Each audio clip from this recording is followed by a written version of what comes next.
BSF, where I was a computational chemist in my previous role.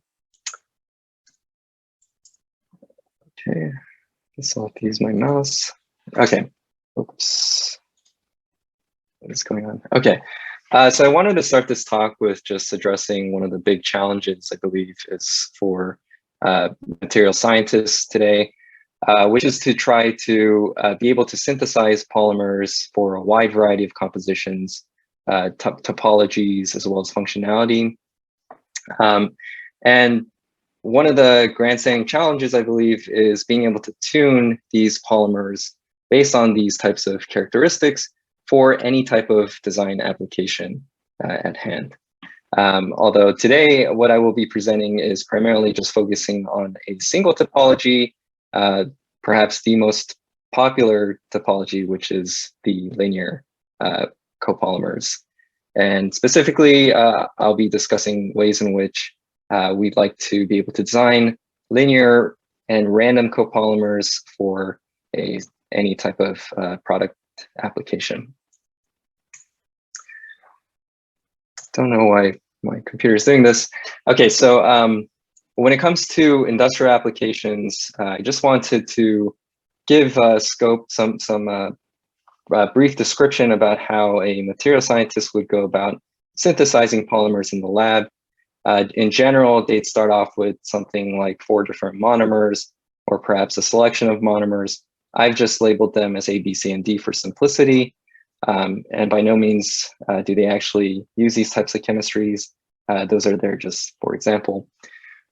They would then go ahead and select some of these monomers, try to synthesize polymers based on specific chain lengths, and then put them into some type of formulation, as you folks here on the call probably already know. And when it comes to molecular properties of these polymers, they'd have to satisfy certain conditions. In the case, or in the project that I was working with at the time, my project partners were interested in designing polymers that behaved as dispersants for automotive coatings-based applications. And so the idea here was to design polymers so that they would adhere onto pigments or pigment surfaces, pigments of which are used in the coloring of paints. And secondly, these polymers would also have to be able to sterically stabilize these pigments in the suspension. So what I mean by that at a fundamental level is these polymers had to repel from one another while adhering onto the surface of the pigment. And in turn, the lab scientists could then be able to design things like paint formulations that could adhere onto the surfaces of walls quite well, or they could do things like tune the optical qualities of the polymer material. Again, by controlling things like the particle size, in which case they can tune the diffraction index or fraction index of their material. So coming back to this just design problem where we have this linear polymer, if I were to potentially look at just a 20-mer copolymer as an example, and just being able to synthesize this polymer with just 4 different monomer types, there's a combinatorial explosion of possible polymers that could be sequenced if I were to be able to synthesize these polymers just by controlling sequence alone. So 20 polymers, as many of you know, is not much of a polymer at all. I'm sure some of you would say this is a oligomer, but this is just a simple proof of concept problem that I wanted to address. So when it comes to computational chemists' perspective, the way in which they would go ahead and tackle this problem would be to essentially run high throughput virtual screening. In general, polymers in large companies can be simulated using a supercomputer, and you would, if depending on which type of specific scientific domain you belong to, you would run the type of simulation that would simulate the properties of interest for these polymers. So in my case, when I was back at BASF, what we did was use molecular dynamic simulations to simulate things like the absorption free energies of the polymers onto model pigment surfaces, and then also quantify things like steric stability through metrics such as second virial coefficients. So once we simulated a whole number, generally we'd simulate hundreds, if not thousands of polymers. I mentioned already that for just a 20-mer polymer, you can have 80,000 possible sequences. So this is really just a small fraction of the potential polymers that we can look into. We go ahead and simulate these representative polymers and then try to rank them according to these performance metrics. Once we did so, we can then make these suggestions to the lab scientists to go ahead and synthesize in the lab. And in general, we sort of reiterate these process back and forth, rerun simulations, rank them again, make new suggestions to lab scientists once we got the experimental results. So coming back to this design challenge, what I do want to mention is that running thousands of simulations, well, more than 1,000 simulations, running thousands on the order of 1,000 simulations, even on a supercomputer, was just computationally intractable. I believe at the time when I ran these simulations for some of the partners, it took roughly 10% of the compute power of our supercomputer for that year. And I definitely got some email complaints saying that I should not be using that much compute power. So yeah, even for me, that like running on the order of 1,000 polymers was just intractable. And so we had to devise new methods into ways in which we could explore this search space for polymer design. So I'm going to switch gears here and just go through the thought process of a machine learning applied scientist or someone who does more of the data science work at a company such as BASF. The way in which they would tackle this problem is to first construct the so-called design matrix or the X matrix, where you would generate your features for all your polymers.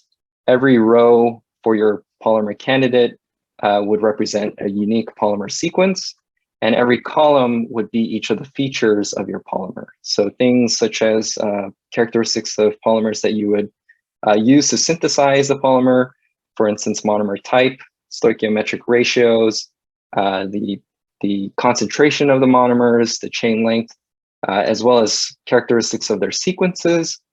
For instance, things like the number of clusters of a monomer type would be one type of feature for that as an example, and so on and so forth. You would add these different types of characteristics that characterize your polymer just at a very basic level and use that as input columns into your design matrix. You could then plug that into your whatever model that you wanted to test out. Again, this is a regression problem.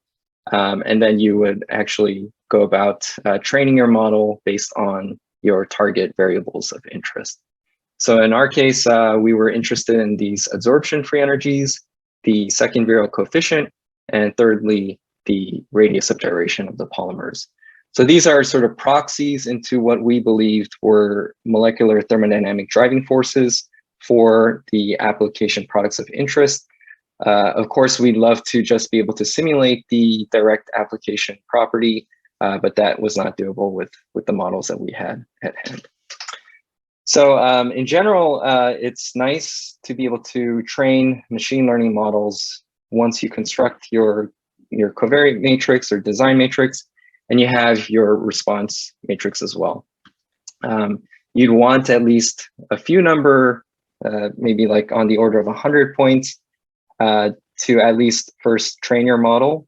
Otherwise, you'd be prone to things like overfitting, or you'd be actually better left off with very simple models such as ordinary least squares regression. So I want to touch upon another sort of technique or a subdomain of machine learning that allows you to train a model with as minimal points as possible, so that you still maximally inform your model.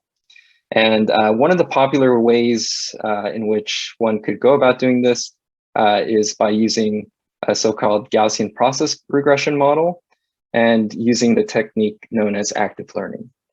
So I mentioned Gaussian processes just because it's quite popular in academia. In practice, however, it's not very useful due to the fact that it scales with in cubic order with the number of rows. But for proof of principle, it's a very commonly technique used to study approaches such as this. So the example here I'm showing you that applies Gaussian process active learning is a one-dimensional problem where you start off with a response function. What we're doing is we're training the Gaussian process model using a handful of points as represented with the black points there. And the red point is the points at which we sample our search space iteratively. And after each iteration, we retrain the model. So in this case, this 1D problem, that red point is sampling the point at which the model sees the locale in which you have the highest uncertainty. And so each time it predicts where in which your search space you have the highest uncertainty, and you continuously retrain this. This is, of course, it can be applied without loss of generality to n-dimensional inputs.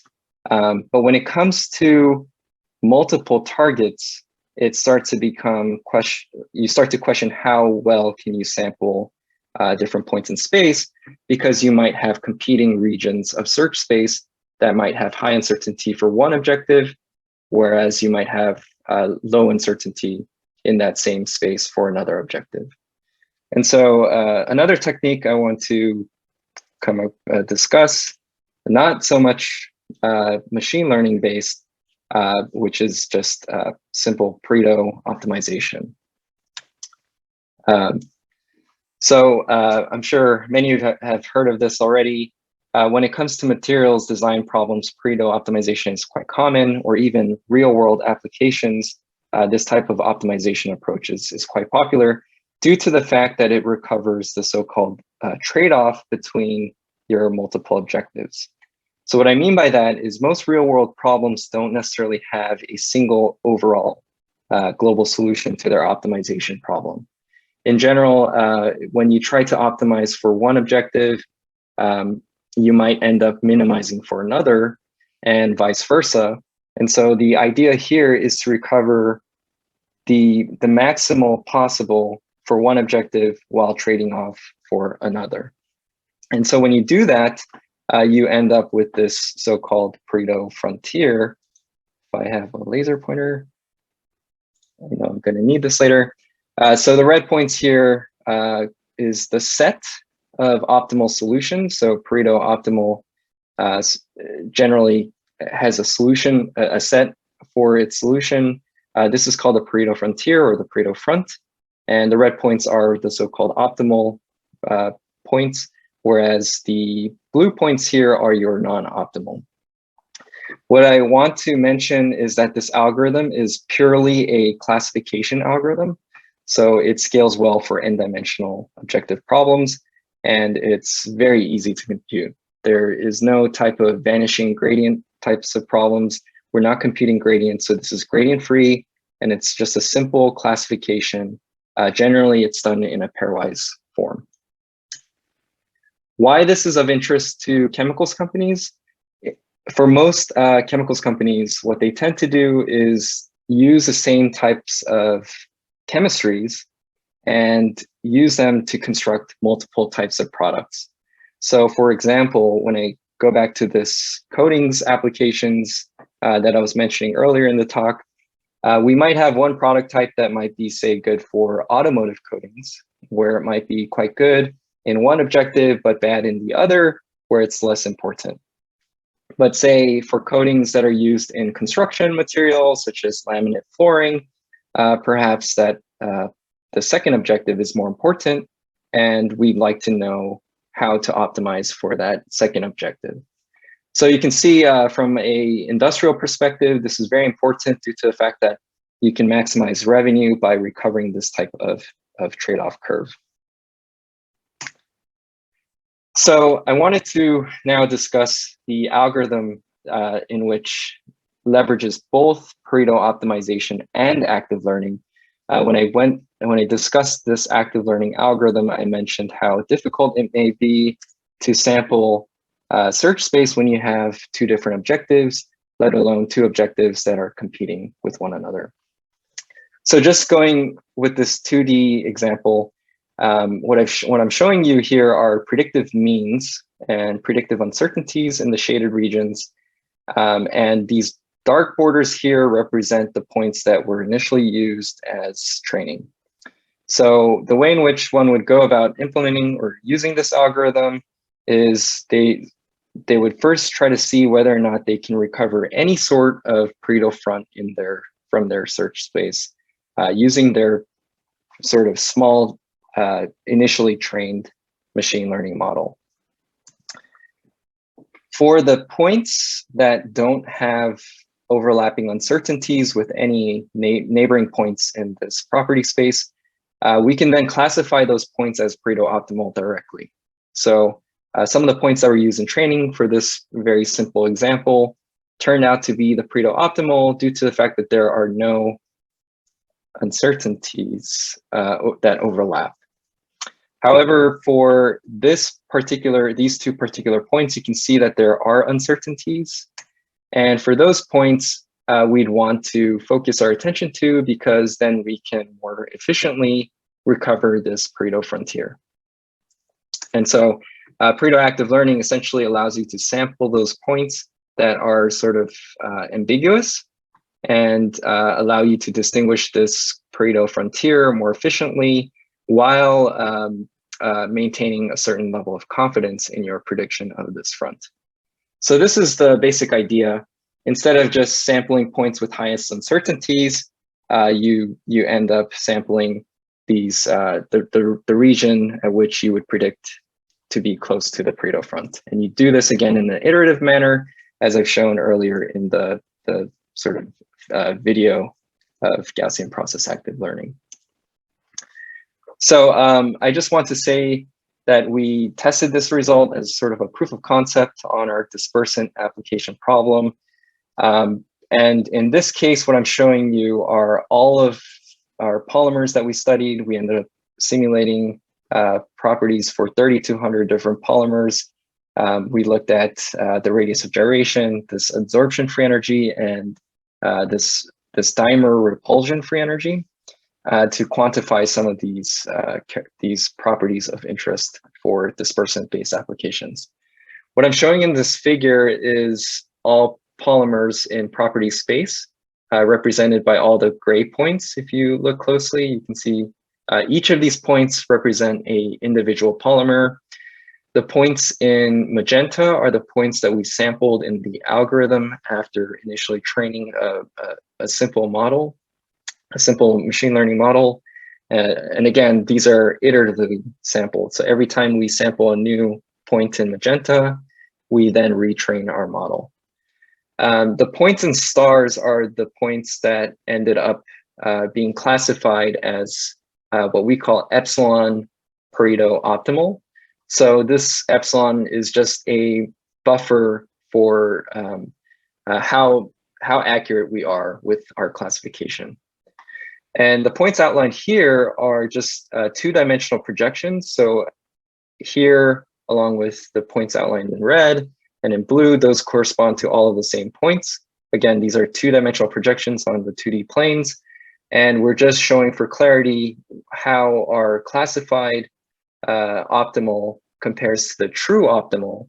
And you can see that it's not too far off. We are within the error tolerance of our parameter epsilon. So this is just to say that this sort of algorithm works quite well. It helps us simulate things much faster, which leads me to perhaps the key findings. And so here I'm just showing a plot where we are looking at, after each iterations, how well we've classified whether our polymers are Pareto optimal or not. I mentioned we initially started off with roughly 3,000 polymers that we've gone ahead and simulated these molecular properties for. And you can see after roughly 20 to 40, we almost recover 20 to 40 iterations, we almost recover all of the Pareto optimal polymers. Perhaps after 60, we recover all of them, and we're able to discover these polymers. So in total, we only needed to evaluate somewhere within 100 to 200 polymers rather than the entire 3,200. So if we were to compare this to, say, random search, this would approximately equate to 4% of the iterations needed. And so this is much faster than just simply doing random sampling. So all of this work that I just presented is published already. It was published last year. And the code for this algorithm is also available on GitHub, currently maintained by Kevin, who's one of the authors on this work. Okay, so just to conclude, I wanted to mention again, we've only addressed a very small subset of linear copolymer topologies. Not only that, we didn't even look at the entirety of our sequence space. I've only mentioned we've looked at 3,200 different polymers. We did not look at all 80,000, say, polymers for 20-mer copolymer. Again, these are reasons for this is due to the fact that even that type of search space is computationally tractable even with some of these approaches. So I believe there's a lot to explore here. I do want to mention that some of the work that we were continuing to work on was trying to improve our models. So our coarse grain models were more or less limited to n-mers of length 100. We could not go beyond that because then we would have to simulate a much larger system. And so some of the work that we were working on before I left was to try to improve our modeling techniques so that we can access more longer length and time scales for polymer systems, and while maintaining all atomistic resolution information from atomistic systems. And so this was some exciting work led by Nick, who's currently at BSF now. And the idea here was to try to get better models to access longer length and time scales so that we can explore all sorts of topologies of polymers.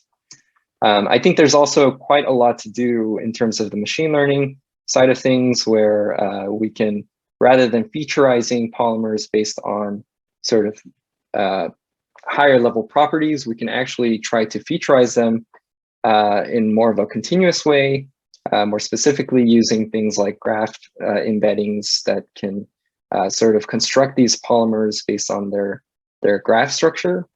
I think there's a lot to do there. And finally, I just wanted to discuss there's also improvements that can be made in terms of even the retraining of the model, where sometimes things like bias might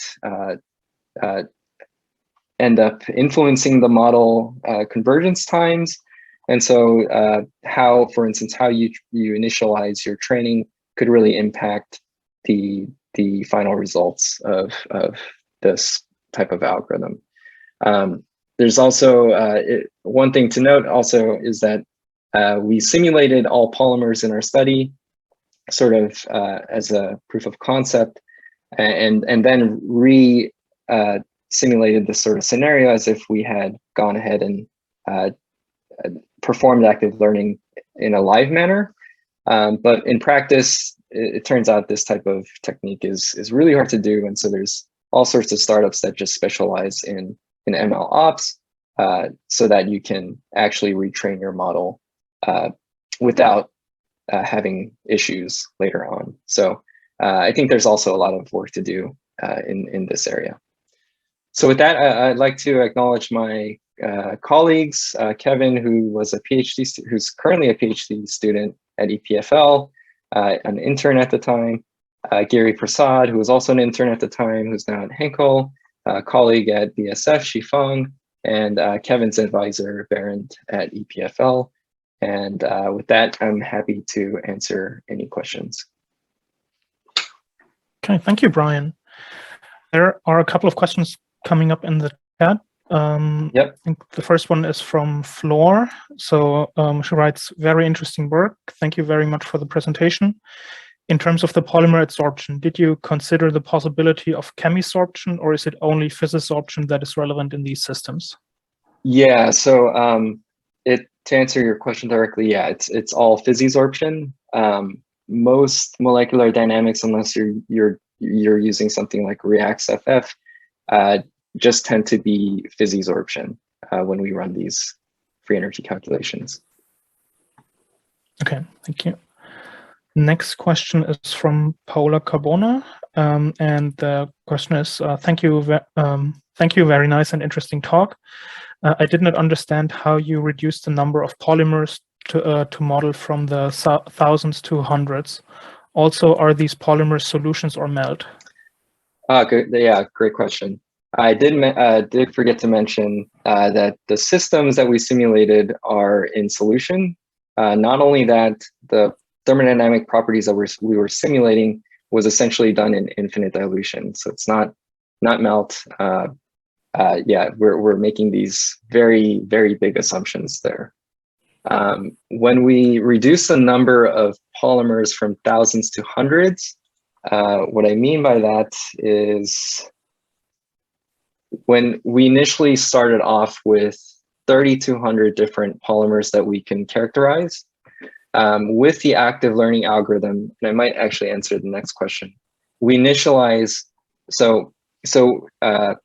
had we not simulated all 3,200, the way you would go about doing this is just simulate, say, 100 initially, get all of these properties for that 100, and then iteratively sample your entire search space more smartly. So just try to sample the search space so that you recover that Pareto optimal.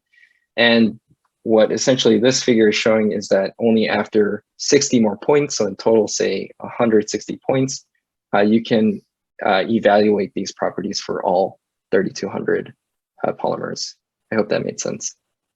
And so to answer the next question, it's roughly on the order of 100 to 200, or I guess from 100 to 200 polymers that we've used for training.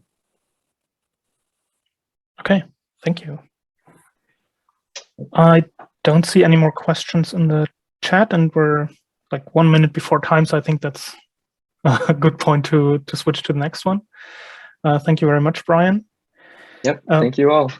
Maybe a quick reminder for all the people still around. I think this is pretty much your last chance to contact Flor Sieberstein if you need a certificate of attendance. So message her in the chat if you need that. And also please think about filling out the feedback form that Phil posted a little while earlier. And with that, we're coming to the last talk today, going from polymers to formulations. Caroline Crowder from Schrödinger will now present us her work on formulation design using combined automated simulations and machine learning. So Caroline, off to you.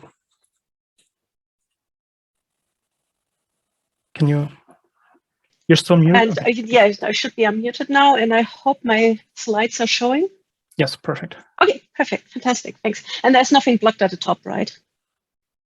No, it's just like the white Schrödinger slide. Perfect, fantastic. Okay, thank you very much for the nice introduction. And then also I want to say thank you for organizing this event and the fantastic talks that we've had so far.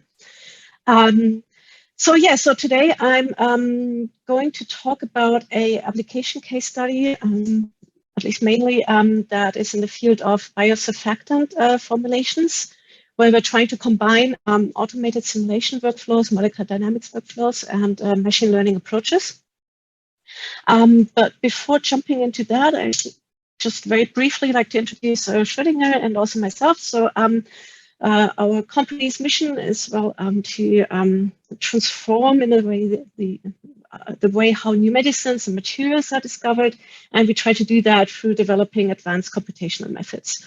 So we are working on developing simulation platforms, digital research platforms, and then also applying those together with our partners and customers. So I myself, I'm leading our applications team for material science within Europe, and so I'm usually located in our Mannheim office. And yes, so the digital approach that I want to talk about a little bit today, and an application study that we are running at the moment in the area of formulations. So I thought that would fit quite well for today. But first of all, so what we're envisioning here, and that's, I think, come up multiple times today, and also especially in the previous presentation.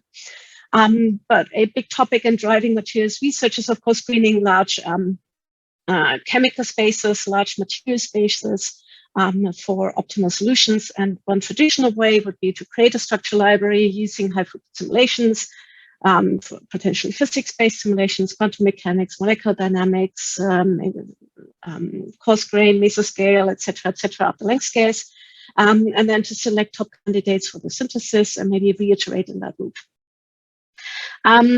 What we try to do here is to enable this design platform with machine learning. So we've heard in the previous presentation very nicely as well. The design spaces are very big, and very often, especially in the case of formulations, we can't necessarily approach everything with physics-based simulations. So we here we try to use data that we've derived from physics-based simulation for part of our data set. We label that data for machine learning approaches, learn structure property, mixture property relationships, predict then new structural components or new structural materials. And then we score those. We can go directly to synthesis, or we can revalidate the physics. So that's a kind of process that we are also applying to a formulations case study at the moment. One thing that I'm not going to talk about today, but please contact me if you're interested in more detail. We're also working on active learning loops here to close that loop and really go in iterations where we select that small set of structures, we build these machine learning models, and then we improve them based on our quantities that we need to optimize and where we need to find an optimal parameter set for. And so that's indicated by that dotted line. So that's also something where we're active in these active learning workflows to iterate then through physics-based and machine learning to make sure that the models that we're learning are really capturing the necessary feature spaces. But at the same time, we avoid the necessity to really screen with explicit physics-based simulation on the whole design space. Okay, so what we are working on then has basically 3 pillars, and I'm trying to touch upon each of those a little bit. So physics-based modeling, we've heard a lot about that today already. Things like quantum chemistry and molecular dynamics, etc. What's of course important here is to develop automated workflows to make that easily accessible and then also reproducible. Then machine learning, for example, structure property or mixture property relationships, just to speed up the screening of large chemical spaces. It's not going to be a topic today, but we are also active in deriving de novo design and generative models. So where we really, instead of screening a preset space, the algorithm comes up with new suggestions and tries to optimize that with different procedures. And then one pillar that we also strongly believe that is really necessary to make this kind of digital research successful, especially in a commercial setting, is then what we call here the team-based intelligence and collaborative informatics. So platforms that enable to really the digital and experimental results to be viewed side by side on equal footing, and in a way that is accessible and understandable to both experimental and theoretical scientists. And then also the facilitation of collaboration whenever teams are split across different locations, geographies, different teams, time zones, etc. I think we're all familiar with the challenges of that nowadays. So we really need platforms where we can bring that together. And then also from the modeling perspective, such platforms can provide then also an easy access to well-defined, controlled, reproducible models that have been devised for a certain project and then stay consistent and controlled over the course of a certain project. So I'm going to try to sort of touch upon all of these a little bit.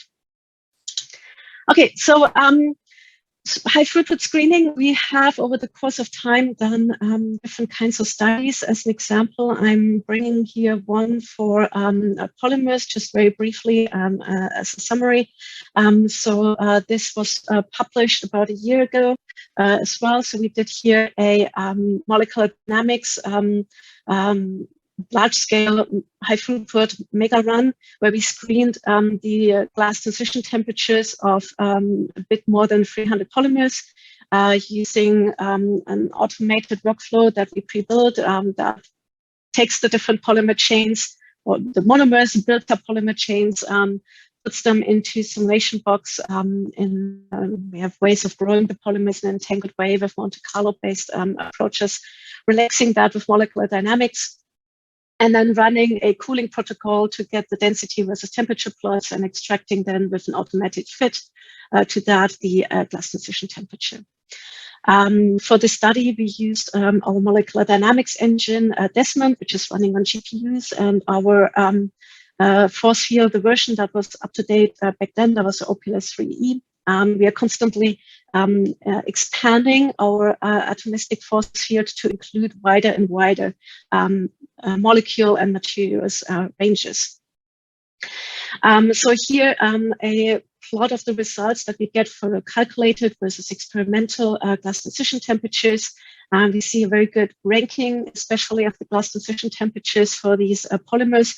The color code gives a standard deviation of the different evaluations. So because we're running 10 replicates and we're sampling at each point here, we can do quite a bit of statistics and then come up with a standard deviation that gives us a little bit how a measure for how reliable we think based on the simulation the result is.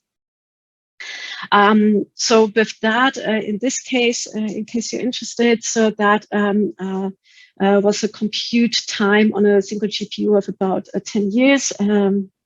For, yeah, with the 10 replicates, that was like more than 3,000 simulations that were run from beginning to end. And then by really parallelizing that and plot resources, we got that simulation down. So that is something that similar studies we've done in different areas. So one goal of the study that we're currently doing, and which I would like to present, is on the one hand to apply our tools to biosurfactants-based formulations, but also to see how we can use the data from these screenings that we do with molecular dynamics in machine learning approaches afterwards, and whether we are able to build a good machine learning models for these formulation-based properties based on our simulated data. And before I begin, I want to say that most of the calculations were run by my colleague Ben Koskia from our simulation science team, and so I'm very grateful for him to run these, and want to give credit to his work here.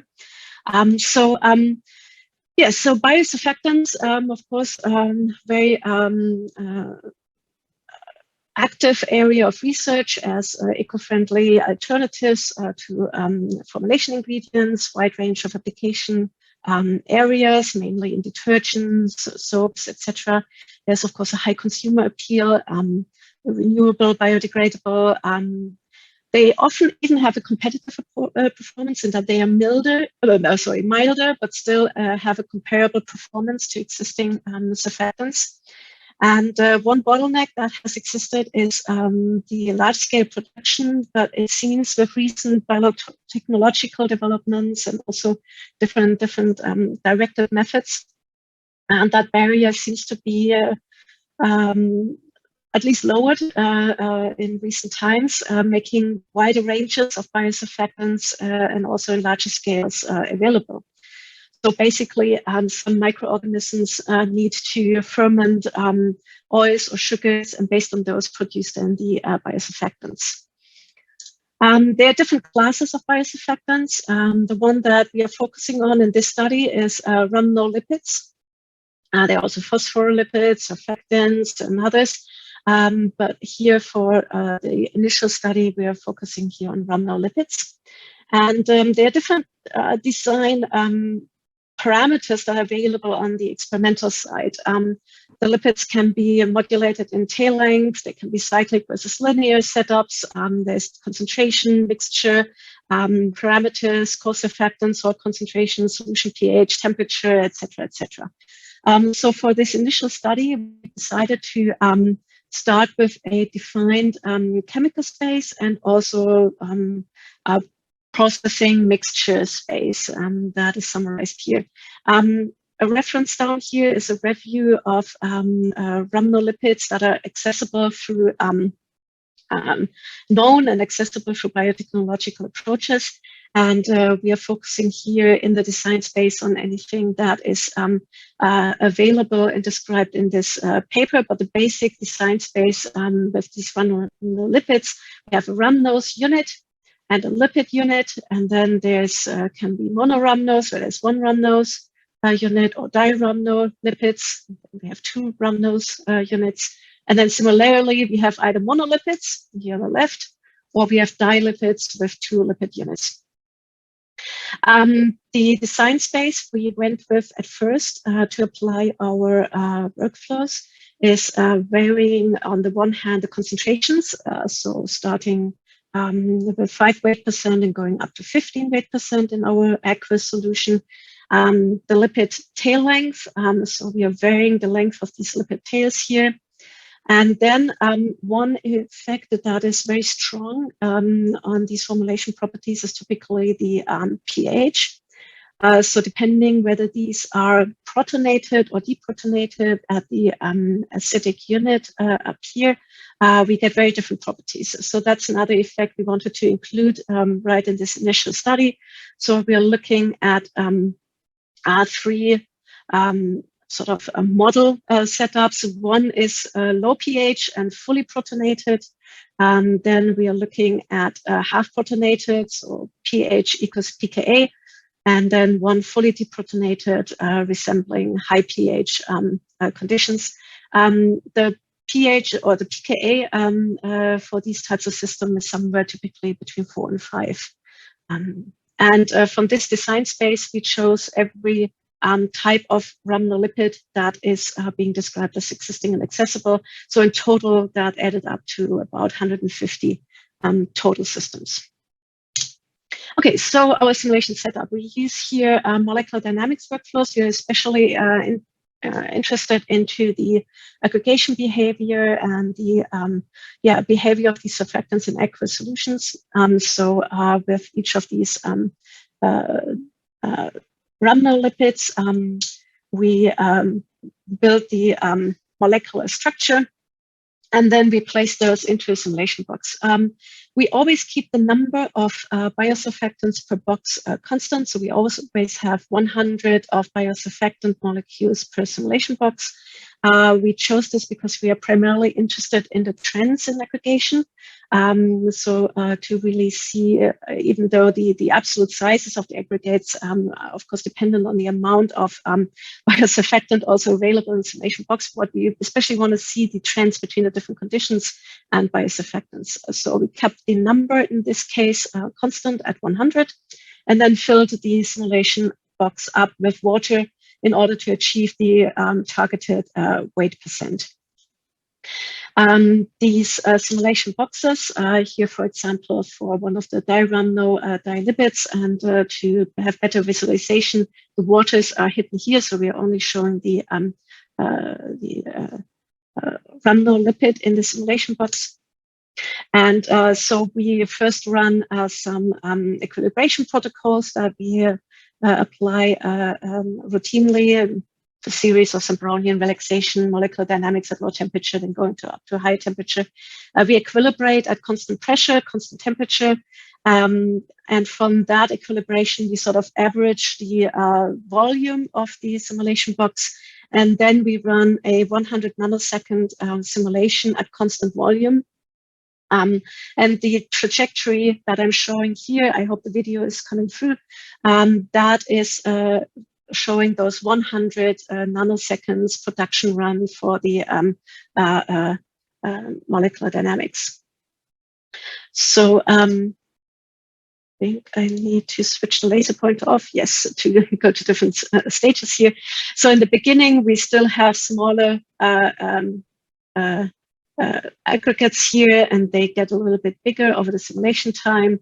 And then at the end of these 100 nanoseconds, we end up for this concentration and the protonated forms at low pH conditions with a few relatively spherical aggregates in the system.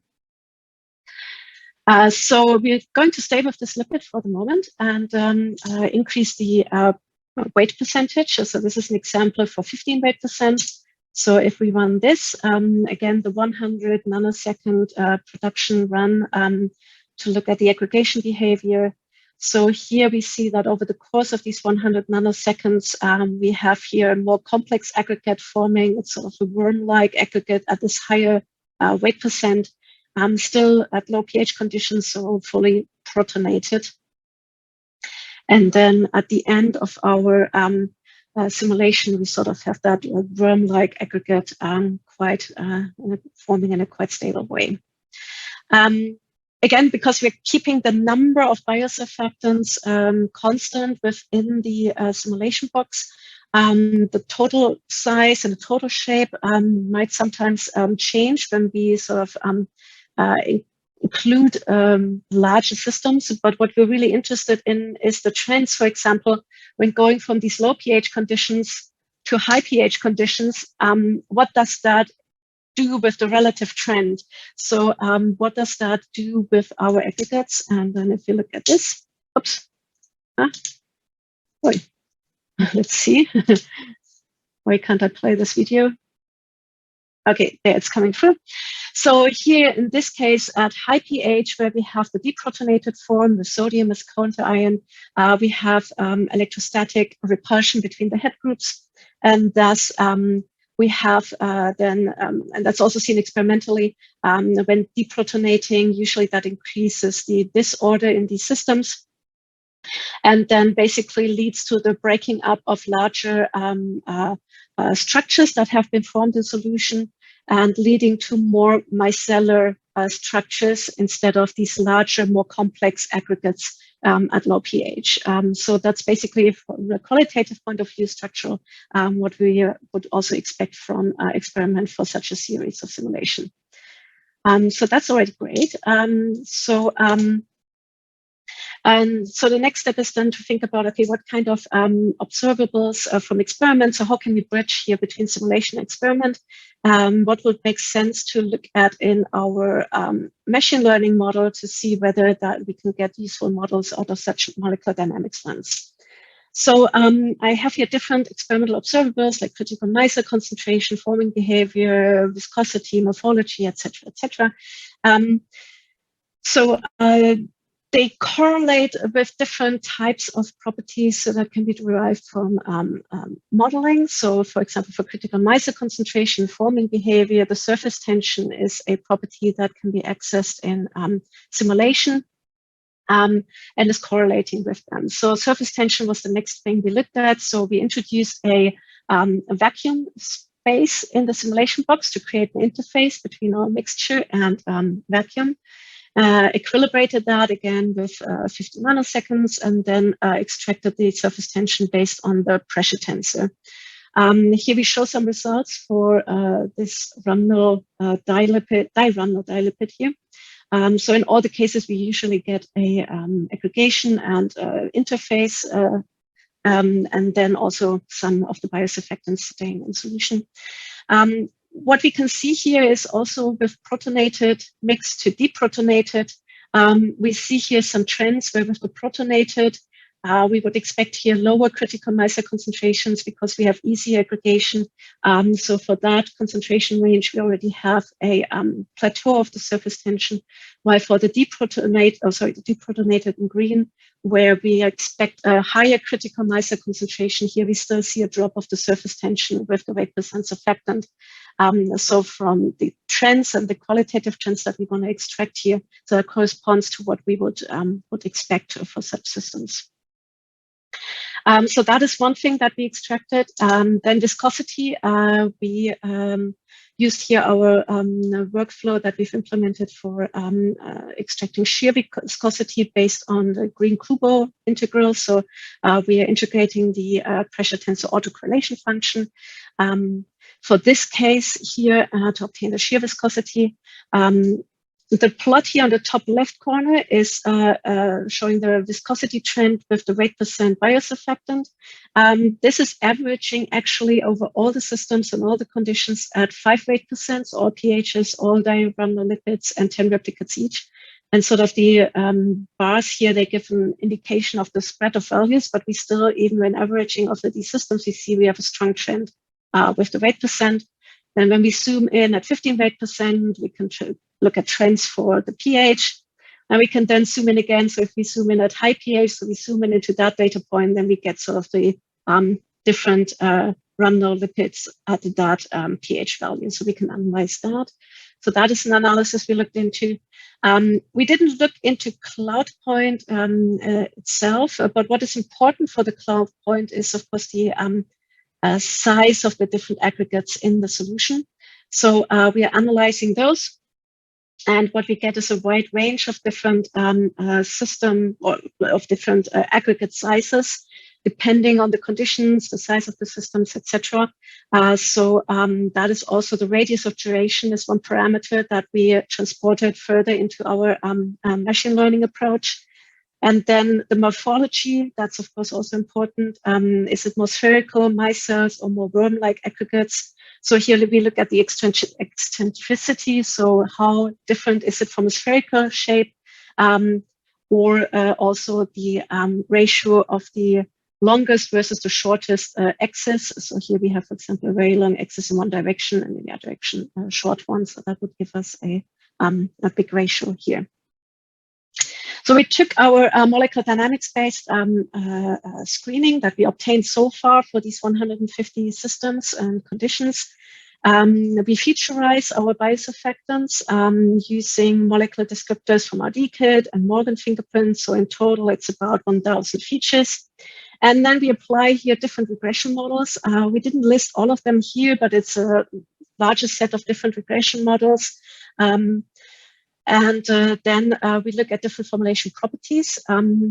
I have number of clusters and largest cluster as a little bit more detailed example here. So in the top panel, we have from the molecular dynamics, sort of the range of values we're looking into here. So these, how many molecules do we have in the largest aggregate, and how many aggregates do we have in our simulation box? And that averaged over a certain time of the simulation.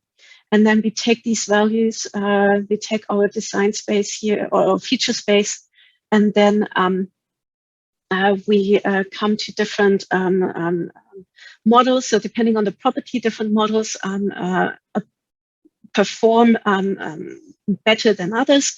So in the case of the number of clusters, this XGBoost, so it's a gradient boosting technology, so that performed best, while in the case of the largest cluster, in this case, a random forest was performing best. But we would get very good training and test set R-squared values on these. And if we look at the whole set of different properties, so then we get here an impression. So we looked in this plot here at the number of clusters, surface tension, largest cluster, radius of gyration, eccentricity, so that's sort of the deviation from the spherical micelle. And this is sort of the one that is weakest in performance. So that's around the test R squared around 0.5. That's sort of the ratio of the different axes within the structures. Well, overall, we are very happy to see these correlations for these properties in general. And we're further continuing to expand this. And just very, very briefly at the end. What does it look like if we want to bring this together and enable this research in a collaborative environment? This is a screenshot from a web-page-based application called Live Design that we're developing.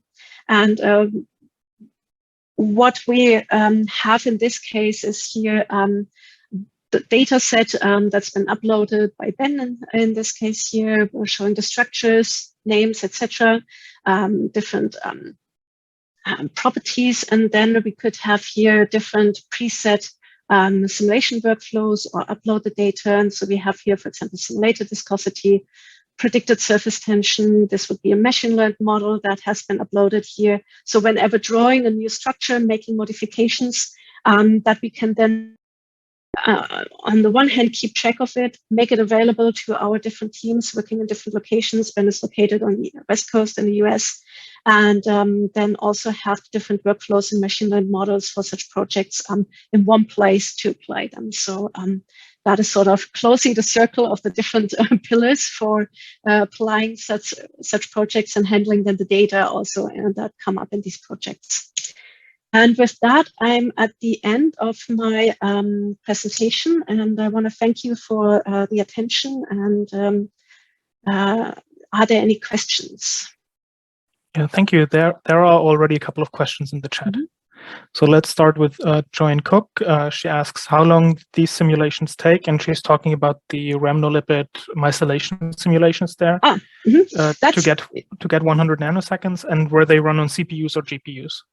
Oh, that's a wonderful question. So the system size was here between 30,000 and 300,000 atoms per simulation box, depending on the type of lipid and then the weight % concentration. So the total simulation time for running everything for one structure was between 12 hours and 5 days, depending on the system size. And we run those on GPUs. Okay.